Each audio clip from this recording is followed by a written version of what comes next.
cha Central Samson Talam alimpa maelekezo haya ambayo yaliripotiwa kutoka kwa naibu inspekta wa polisi aliyejiondoa Eliud Lagat. Kwenye taarifa yake kwa IPOA, Mukhwana amekiri kusema uongo kwenye taarifa ya hapo awali.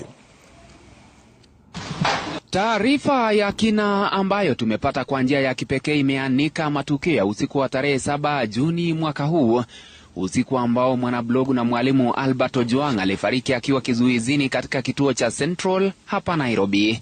Katika taarifa yake ya kushtua iliyotolewa kwa wachunguzi wa mamlaka ya kuchunguza utendakazi wa polisi ya IPOA, James Mukhwana ambaye kwa sasa anazuiliwa anamlaumu moja kwa moja mkuu wa kituo cha Central OCS Samson Talam kwa kumpa maagizo ya kumwadhibu Ojwang, akidai maagizo hayo yalitoka kwa naibu inspekta mkuu wa polisi Eliud Lagat. Hii ni licha ya OCS Talam kujitenga hadharani na tuhuma hizo za mauaji. Katika maelezo yake, Mukhwana anasema aliitwa ofisini kwa Talam na naibu wake Samuel Ng'ang'a wakati wa zamu yake na kupewa maagizo, akielezwa kuwa nikimnukuu, kuna maelekezo kutoka kwa DIG Lagat, kuna mshukiwa analetwa na DCI saa 2 usiku, utaambia mahabusu wamshughulikie kidogo. Alipouliza itakuwaje mambo yakiharibika, alielezwa asitie shaka kwani yeye ni afisa wa cheo cha chini na hana budi kutii. Ukikataa unaweza kujipata matatani, huwezi kataa amri ya mkubwa. Mukhwana anaeleza kuwa mnamo saa 3 usiku, gari aina ya Subaru nyeusi liliwasili kituoni likiwa na mtu aliyewekwa pingu ambaye baadaye alithibitishwa kuwa ni Albert Ojwang.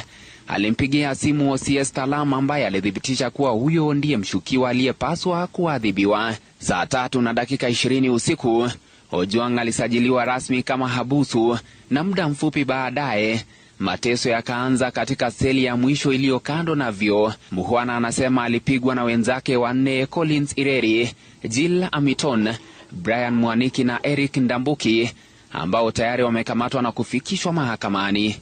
Anadai aliposikia kelele na vilio kutoka seli hiyo, alikimbia kuingilia kati akiwa na afisa Kemani.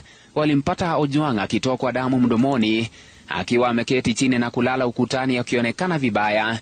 Saa 4 usiku alimwagiza naibu OCS Inspector Ng'ang'a ampeleke Ojwang hospitalini kabla yeye hajarejea nyumbani.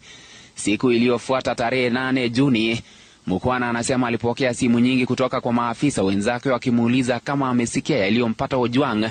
Alipopiga simu kwa Ng'ang'a, alielekezwa amuulize OCS. OCS alipokea simu na kumwambia vitu si mbaya, tuko salama. Lakini ilipofika tarehe 11 Juni, Mukhwana aliitwa na IPOA kuandika taarifa rasmi. Anakiri kuwa alitoa maelezo ya uongo, akiamini kuwa walikubaliana kuficha ukweli.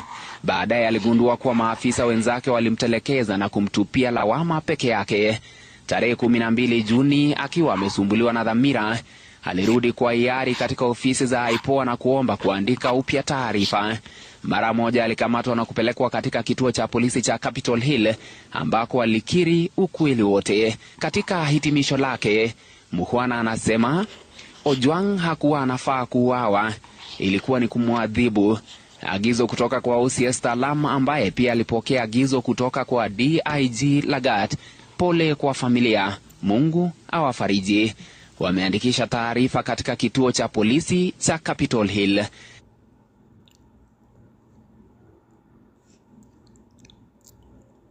Na afisa wa polisi James Mukhwana ambaye